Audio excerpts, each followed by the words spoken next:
नमस्कार। कैसे हैं आप लोग?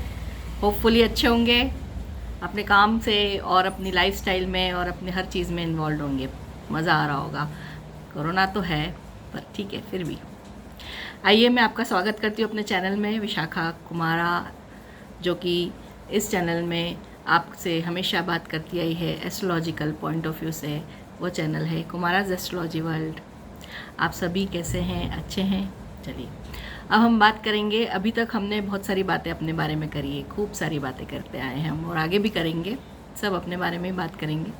लेकिन आज मेरा कुछ जो मेरा उद्देश्य आज आप लोगों से बात करने का है वो देश के लिए है, क्योंकि आई लव माई इंडिया और आप भी बहुत प्यार करते हैं अपने देश से, मुझे पता है। तो सबके इंटरेस्ट की बात है, इसलिए इसका हम ज़रूर एक लुत्फ़ उठाएंगे। और मैं आपसे आज जो शेयर करने वाली हूँ बहुत ही इंटरेस्टिंग चीज़ शेयर करने वाली हूँ।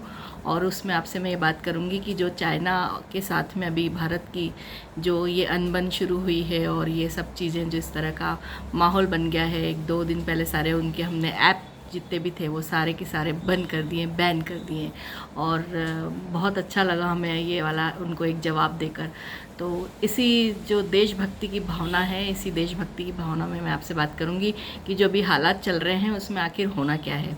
क्या चाइना ने अपने लिए कोई बहुत बड़ी मुसीबत बुला ली? क्योंकि मैं इंडिया के लिए तो कभी नहीं कहूँगी कि इंडिया ने अपने लिए कोई मुसीबत बुलाई है, बल्कि इंडिया तो बताने वाली हूँ अभी क्या होगा। अब मैं आपसे सबसे पहले बात करूँगी कि इंडिया की पत्रिका, भारत की पत्रिका को ऐसा अनुमानित माना गया है कि 14 और 15 अगस्त की रात में जो वो जब डिसीजन हुआ था, हमारा देश स्वतंत्र हुआ था, तो उस टाइम 12 बजे की जो कुंडली है, 12:12 की, वो है वृषभ लग्न की कुंडली भारत की, जिसमें लग्न में राहु हैं और 7th हाउस में केतु हैं, दूसरे भाव में मंगल हैं, तीसरे भाव में पंचग्रही योग बना हुआ है, सूर्य चंद्रमा, और वहाँ पे शनि है, वहाँ पर बुद्ध और शुक्र का लक्ष्मी नारायण योग बना हुआ है। तो इस तरह से 5 बड़े बड़े ग्रह हमारे पराक्रम भाव में बैठे हैं। उसके बाद अगर गुरु देखें तो गुरु 6th हाउस में है, और मंगल और गुरु आपस में जो संबंध बनाए हुए हैं गुरु का, उसके हिसाब से और बाकी की भी जो चीज़ें मैं आपको बताऊंगी कि तीसरा भाव किस तरह से बहुत इम्पॉर्टेंट है, 4th हाउस क्यों हमारी इस कुंडली में बहुत इंपॉर्टेंस रख रहा है, ये सब मैं आज आपसे शेयर करने वाली हूँ। तो बहुत बढ़िया मज़ा आएगा और सुनने में भी बहुत अच्छा लगेगा कि फाइनली होगा क्या, ये सब चीज़ें हो रही है, इसका आखिर अंत किस तरफ जाएगा और हम क्या करने वाले हैं, किस तरफ कौन से डायरेक्शन में ये सारी चीज़ें मुड़ने वाली है, और भारत का वर्चस्व कितना बड़ा दूर तक क्यों और कैसे जाने वाला है। डेफिनेटली मैं बात करूंगी भारत की कुंडली से रिलेटेड। तो देखिए, जहाँ पे पंचग्रह योग पराक्रम भाव में है, और उसके बाद अगर यदि मैं लग्न की बात करूं तो वृषभ लग्न जो कि सबसे अच्छा लग्न माना गया है, वृषभ लग्न जो कि स्थिर लग्न है। इसलिए आपने देखा है कि बड़ी से बड़ी मुसीबत भी जब भी आती है तो वृषभ लग्न की जो कुंडली होती है वो लड़ने में बहुत सक्षम होती है, अपनी स्थिरता का बहुत ज़बरदस्त परिचय देती है। और हमने ये देखा है कि वर्षों से, युगों से कितना भी कुछ हुआ है इस धरती पर, लेकिन भारत हमेशा हमेशा अमर है और हमेशा रहेगा। तो उसकी वजह बहुत बड़ी है। ये कृष्ण भगवान की भी लग्न है वृषभ लग्न, तो आप समझ सकते हैं कि हमारे भगवान की कुंडली वृषभ लग्न की है, तो हमारी कुंडली अब वृषभ लग्न की क्या ज़ोरदार होगी। उसमें मैं बात करूंगी आगे कि जब वृषभ लग्न जब लगता है तो ये एक बहुत स्थिरता प्रदान करता है। और इसके जो वृषभ लग्न के जो स्वामी हैं वो शुक्र हैं, और शुक्र जो हैं वो खुद भी जाके पराक्रम भाव में बैठ गए, यानी खुद लग्न का मालिक पराक्रम भाव में बैठा है। और यह कुंडली बहुत ज़्यादा रिच मानी गई है। यदि सबसे अच्छे लग्न अगर हम 3 लग्न मानते हैं, उसमें सबसे पहले नंबर का लग्न होता है वृषभ, दूसरे नंबर का लग्न होता है तुला, और तीसरे नंबर का लग्न जिसे हम बहुत अच्छा मानते हैं वो होता है मीन लग्न, क्योंकि इन तीनों में शुक्र का बहुत अच्छा संबंध माना गया है। ये बहुत सुखी लग्न कहा जाता है। हम बहुत सुखी हैं। भारत अपनी उन्नति पे जिस तरह से कायम है, इतने सारे अप्स एंड डाउन्स देखने के बावजूद भी, और हम हमेशा आगे ही बढ़ते आए हैं और बढ़ते रहेंगे। तो ये एक बहुत बड़ा परिचायक बता सकती हूँ मैं इस लग्न का। आगे मैं और बात करूँगी तीसरे भाव की। तीसरा भाव जो होता है वो पड़ोसी का होता है। तीसरे भाव में हमारा पराक्रम बैठता है। तो हम कितने पराक्रमी हैं इसका तो हमने बार बार परिचय दिया है, हर बार दिया है, और हर बार हम जीत के आए हैं। चाहे वो कहीं की वार्तालाप हो, कहीं का सम्मेलन हो, युद्ध स्तर पे देखा जाए, कुछ भी हो जाए, हम जीतते हैं और हम जीतेंगे। हमेशा की तरह। तो इसका वजह बहुत बड़ी है कि एक तो सूर्य जो कि हमारा जो 4th हाउस का मालिक है वो भी हमारे पराक्रम भाव में बैठा है। सूर्य का पराक्रम भाव में होना बहुत अच्छा माना जाता है। उसकी जो दृष्टि होती है वो भाग्य स्थान पे होती है, वहाँ पे से वो भाग्य को उदित करते हैं।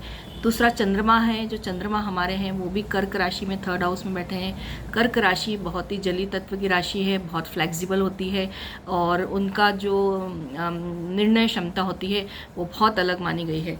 तो इस विषय में मैं अगर बात करूँगी तो वो आपको बहुत सपोर्टिंग चीज़ बताने वाली हूँ कि कर्क का वैसे भी अभी फ़िलहाल भी बहुत अच्छा टाइम है।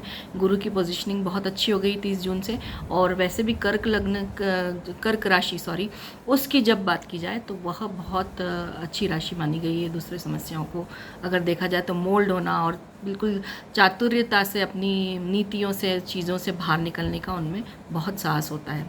यदि मैं आगे बढ़ूं तो बुध और लक्ष्मी का बहुत बड़ा लक्ष्मी नारायण योग है, जो कि हमारे देश को संपन्नता, संपदा, तभी हमारा देश भी इतना कृषि प्रधान देश है जहाँ से सोर्सेस हैं।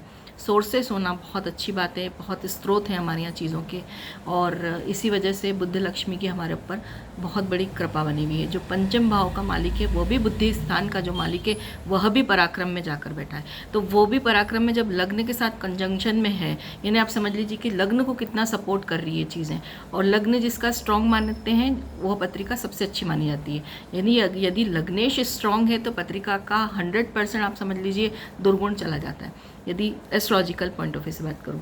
अब आगे मैं बढ़ती हूँ। ये तो मैंने भारत की कुंडली को आपसे डिस्कस किया है। इसमें सबसे बड़ी वजह है कि ये सब चीज़ें हो क्यों रही है। अब देखिए, अगर मैं एक बेसिक चीज़ पे जाऊँगी तो इसके पहले जो 26 दिसंबर 2019 को जो सूर्य ग्रहण लगा, उस सूर्य ग्रहण में वो सूर्य कहाँ से उदित होता है? पूर्व से।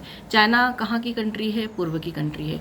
सबसे ज़्यादा प्रॉब्लमेटिक सिचुएशन में चाइना क्यों आई? क्योंकि चाइना का जो लग्न है वो मकर है। मैं भी उस पर भी आऊँगी, चाइना की कुंडली पर भी आऊँगी, पर इसमें ही मैं आपको ये बता दूँ कि जापान में सबसे पहले ऐसा बोलते हैं कि सूर्य की किरण सबसे पहले आती, सब सूर्योदय होता है, और फिर उसी ईस्ट साइड की सारी जो कंट्रीज़ हैं उसमें सूर्य की सबसे पहले आभा मंडल में आती है। लेकिन अब आपने देखा है कि कुछ अपने कर्म भी होते हैं, ईश्वर उसके साथ भी चलता है।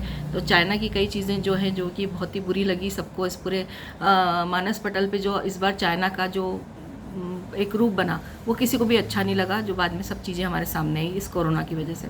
और अधिकतर आपने देखा है कि महामारी ज़्यादातर चाइना में, सार्स भी जो हुआ था वो वहाँ पे हुआ था। तो ये पूर्व दिशा को दूषित करता है। ग्रहण जो होता है वो पूर्व दिशा को दूषित करता है। तो ग्रहण का फल उसने जो था वो हमें भी दिया, हम सब भी उसकी चपेट में आ ही गए आखिर में फाइनली। तो चाइना का लिए अब ये जो सूर्य ग्रहण बना है ये भी मुसीबत बनने वाला है, और हम इसमें से बाहर आएंगे। क्योंकि इसकी वजह एक मैं बताती हूँ। चाइना का जो ये सूर्य ग्रहण लगा है, इसमें मैंने आपसे पहले भी बात करी थी कि जब भी सूर्य ग्रहण के बाद 1 महीने का टाइम रहेगा उसमें युद्ध की समस्याओं को हमें निपटना पड़ेगा। तो अभी 16 जुलाई तक ऐसी संभावना है कि युद्ध कुछ बड़े स्तर पे जा सकता है, इंडिया कोई बड़ा एक्शन ले सकता है। लेकिन यदि 16 तारीख हमने निकाल ली तो फिर हम बहुत सारी चीज़ों से नॉर्मली हो जाएंगे, और उसके बाद कोई ऑटोमेटिक वे में कुछ चीज़ें ऐसी बाहर आएगी कि जिससे ये सारी सिचुएशन अपने आप ही कूल एंड काम स्थिति में चली जाएगी और स्थिरता मिल जाएगी। और यदि मैं अब आगे बात करूँगी तो जैसे कि मैं जानती हूँ कि 15 जुलाई तक ये समस्या, जैसे मैंने बताया 16 जुलाई के बाद का समस्या अच्छा है, और इसमें मैं आपको ये बता दूँ कि यदि समस्याएँ बढ़ती भी है 15 जुलाई तक और इसमें कुछ ऐसा भी होता है तो भारत का कुछ नहीं बिगड़ेगा। भारत अनटच्ड बिल्कुल इंटैक्ट रहेगा, और 2022 तक तो भारत का ऐसा अंतर्राष्ट्रीय स्तर पर नाम होना है, क्योंकि जो भारत की महादशा है वो चंद्रमा की चल रही है। चंद्रमा यानी कि उनकी राशि स्वामी की महादशा चल रही है, और जो पराक्रम भाव में बैठा है। और उसके साथ साथ अगर यदि मैं उसकी बात करूँगी तो आगे अभी 2022 तक जो है भारत की जो स्थिति होने वाली है वो अंतर्राष्ट्रीय स्तर पर बहुत मजबूत होने वाली है। हर चीज़ में लोग भारत की तरफ देखेंगे, हर चीज़ में भारत की तरफ मुँह उठेगा, पूरे संसार का मुँह उठने वाला है कि वह क्या एक्शन लेगा।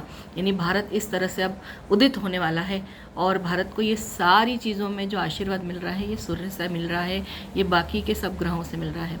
यदि अभी मैं देखूं तो अभी 31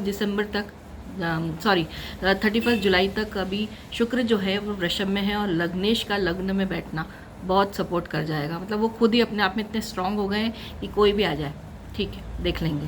और यदि मैं आगे आगे और बात करूं तो चंद्रमा की महादशा में अभी अंतरदशा जो अगर भारत की चल रही है वो है शनि की। अब शनि की महादशा में शनि भी जाके पराक्रम भाव में बैठ गए, तो इतने सारे ग्रह, 5 की 5 ग्रह हैं वो पराक्रम में हैं, तो पराक्रम में भारत को कोई किसी से कहीं नहीं बिगाड़ सकता।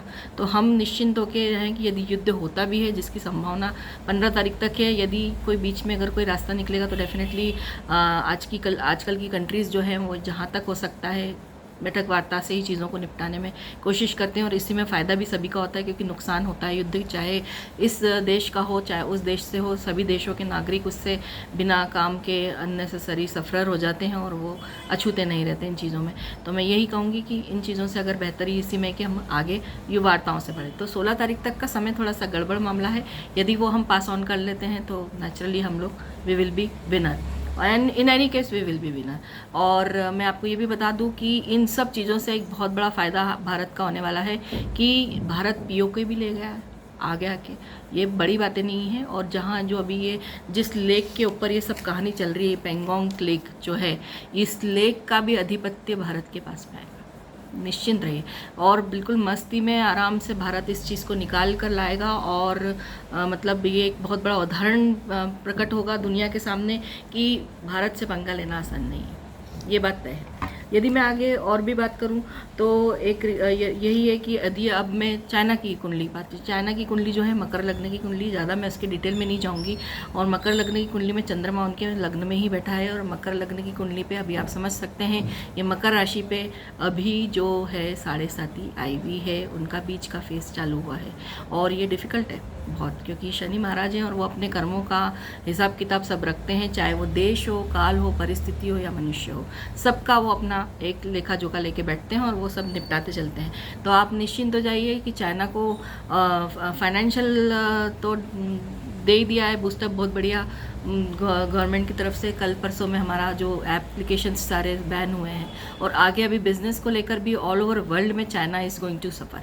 आई am not afraid telling all this things, क्योंकि मेरा ये बहुत ही निष्पक्ष ज्योतिषीय गणना के अनुसार मेरा ये वीडियो है, और मैं उसी के आधार पे जो बात करूँगी मैं कर रही हूँ कि देखिए जो भी जिसकी परिस्थिति होती है उस हिसाब से उसको भुगतना पड़ता है, और इसमें हम बहुत अच्छे से पेश कर सकते हैं अपनी हर चीज़ को।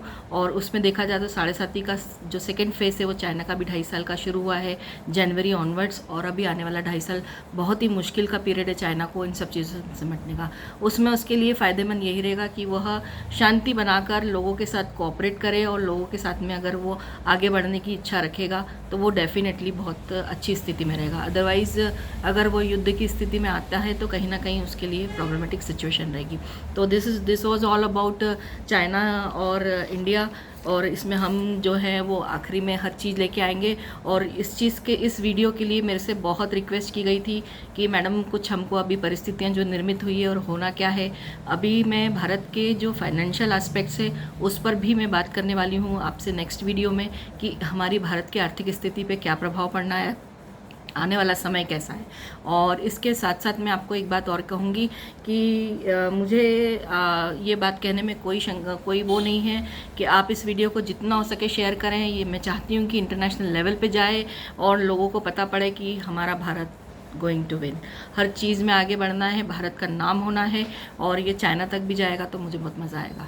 इसलिए आप बिल्कुल निश्चिंत होकर इसको शेयर करें अगर शेयर करने की इच्छा रख रहे हैं। एक रिक्वेस्ट मैं इस बार आपसे करूँगी कि एक जय हिंद ज़रूर कमेंट बॉक्स में लिखिए यदि आप भारत के सपोर्ट में हैं और इस वीडियो को लाइक कर रहे हैं कि हमारा देश जीतेगा, क्योंकि 101% पत्रिकाएं और हमारे जो ग्रह नक्षत्रों की चाल है वो वृषभ लग्न को सपोर्ट करने वाली है। शनि की ढैया ख़त्म हो चुकी जो 2024 जनवरी से, तो हम अभी बहुत मजबूत स्थिति में आ जाएंगे। सिर्फ 15-16 दिन का टाइम है, ये हमें पास ऑन करना है और वो हम जीत के ही पास ऑन करेंगे। इस बात का बिल्कुल हमें गुरूर होना चाहिए, गर्व होना चाहिए, विश्वास होना चाहिए। हमारे जितने भी सैनिक अभी वहाँ पर मौजूद हैं, अपनी जान हथेली पर रखकर दुश्मन से लड़ रहे हैं, उनके पास इस तरह के मोटिवेशनल चीज़ें अगर पहुंचेगी तो उनका भी अपना आत्मबल बढ़ेगा।